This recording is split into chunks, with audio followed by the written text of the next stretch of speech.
वहीं ब्रिटेन के ब्रैडफोर्ड में पाकिस्तानी वाणिज्य दूतावास के बाहर कश्मीरी प्रवासियों और मानव अधिकार कार्यकर्ताओं ने पाकिस्तान के खिलाफ मोर्चा खोल दिया। प्रदर्शनकारियों ने पाकिस्तान के कब्जे वाले जम्मू कश्मीर में मानव अधिकारों के उल्लंघन पर चिंता जताई। इस दौरान भारी संख्या में पहुंचे लोगों ने हाथों में झंडे लेकर नारेबाजी की। प्रदर्शनकारियों ने पाकिस्तानी अधिकारियों पर आरोप लगाया कि उन्होंने इस इलाके में शांतिपूर्ण विरोध प्रदर्शन में शामिल लोगों के खिलाफ जरूरत से ज्यादा बल का इस्तेमाल किया। प्रदर्शन के आयोजकों का दावा है कि POJK में खासकर रावलकोट में पाकिस्तानी सुरक्षा बलों की गोलीबारी में कई आम नागरिक मारे गए और घायल हुए। प्रदर्शनकारियों ने लोगों की मौतों और घर घर हो रही छापेमारी के खिलाफ UN और अंतर्राष्ट्रीय समुदाय से स्वतंत्र जांच की मांग की है। और POK की बात करें, पाकिस्तान ऑक्यूपाइड कश्मीर, असीम मुनीर और शहबाज शरीफ की क्रूरता के खिलाफ खौल उठा है POK। दरअसल POK की आवाज दबाने के लिए मुनीर ने अपने सैनिक भेजे, लेकिन POK के लोगों ने उन सैनिकों को ऐसा जवाब दिया कि वहां से दम दबाकर पाकिस्तान के सैनिक भाग गए। देखिए कैसे मुनीर के भेजे इन जल्लादों को POK की जनता ने दौड़ा दिया।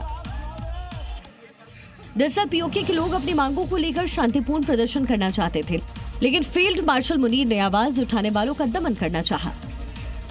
रावलकोट में प्रदर्शनकारियों पर गोली चलाई। मुनीर की बर्बरता पर POK के लोग भड़क गए। पाकिस्तान से POK को जोड़ने वाले रास्ते को जाम कर रहे हैं। 9 जून से पूरे POK में मुकम्मल लॉकडाउन का ऐलान किया गया। अब बलूचिस्तान के साथ साथ ये इलाका भी मुनीर और शहबाज के हाथ से निकलता जा रहा है।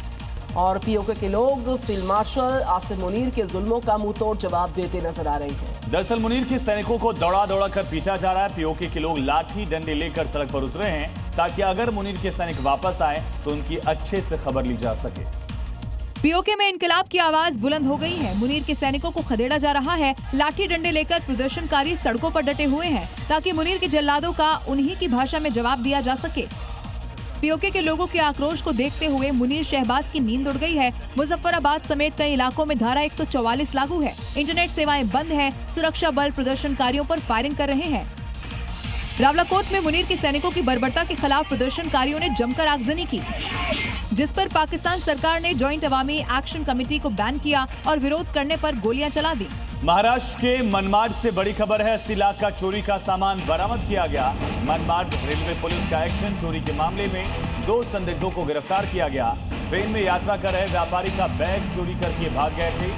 न सिर्फ चोरों को पकड़ा गया बल्कि इनके पास से चोरी का सामान, जिसकी कीमत लगभग 80 लाख बताई जा रही है, ये सामान भी बरामद किया गया। कैश आप देख रहे हैं, इसे रिकवर कर लिया गया है, कुछ जेवर भी। आप भी किसी मॉल या फिर दुकान में कपड़े खरीदने जाते ही होंगे, तो वहां पर कपड़ों को ट्रायल करने के लिए जब आप ट्रायल रूम में जाते हैं तो ये खबर आपके लिए बहुत इंपॉर्टेंट है, क्योंकि राजस्थान के झुंझुनू से एक दुकान के संचालक का कैमरा कांड सुर्खियों में है। दरअसल झुंझुनू में एक रेडीमेड दुकान में ट्रायल रूम में हिडन कैमरा लगा हुआ था, जहां महिला ग्राहकों का वीडियो बनाया जा रहा था। दरअसल एक महिला अपने परिवार के साथ शॉपिंग के लिए आई थी और अचानक उसकी नजर एक सुराग पर पड़ी और शोरूम कर्मचारी शाहरुख की करतूत सामने आ गई।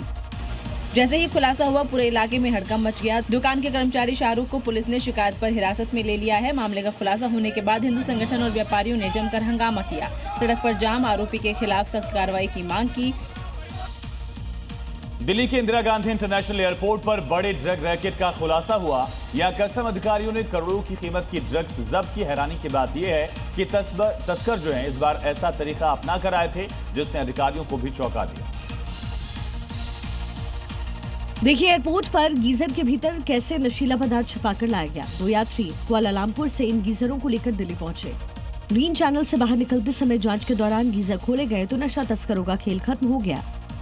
देखिए गीजर के अंदर से 145 वैक्यूम सील पैकेट बरामद हुए। जांच के मुताबिक इन पैकेट्स में हाइड्रोपोनिक वीट पाया गया, जिसका वजन तकरीबन 15.38 किलोग्राम है और तकरीबन 5 करोड़ 38 लाख रुपए का है। और अब बात शहर हाईवे पर बेकाबू रफ्तार के कहर की होगी, जहां पर तेज रफ्तार में गाड़ी चलाना कार सवार को भारी पड़ा। गाड़ी चलाते समय उनकी जरा सी लापरवाही से कई जिंदगियों की सांसें अटकी रह गई। कर्नाटक और महाराष्ट्र में ही नहीं, चीन में भी बेकाबू रफ्तार का खौफनाक अंजाम देखने को मिला, जहां के हाईवे से सड़क हादसे की दिल दहला देने वाली तस्वीरें सामने आई हैं। सबसे पहले बात कर्नाटक के मैसूर की, जहां हाईवे पर अपनी लेन में चल रही एक तेज रफ्तार कार अचानक बेकाबू हो गई और सर्विस रोड के डिवाइडर से टकरा गई। वहीं महाराष्ट्र के नंदुरबार में तो एक लाल रंग की तेज रफ्तार कार बेकाबू होकर बिजली के खंभे से ऐसे टकराई कि कई बार पलटते हुए सड़क किनारे जा गिरी। कार में ड्राइवर को लोगों ने सुरक्षित बाहर निकाला। रफ्तार के साथ आगे आपको दिखाएंगे 5 बड़ी खबरें इस वक्त की। दुनिया की सबसे लंबी सिंगल ट्यूब सुरंग यानी जोजिला सुरंग का आज ब्रेक थ्रू समारोह है।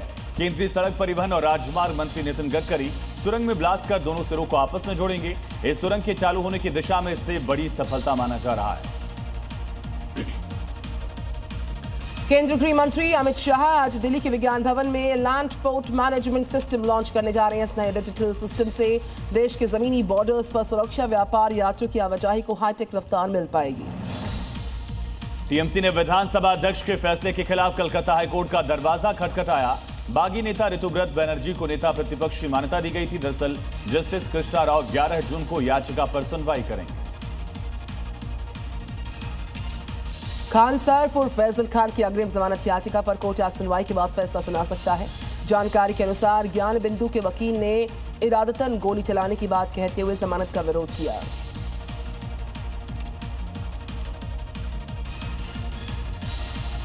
तो खान सर जो है उनकी खान सर और फैजल खान की अग्रिम जमानत याचिका पर कोर्ट आज सुनवाई के बाद फैसला सुना सकता है। जानकारी के मुताबिक ज्ञान बिंदु की वकील ने इरादतन गोली चलाने की बात कहते हुए जमानत का विरोध किया।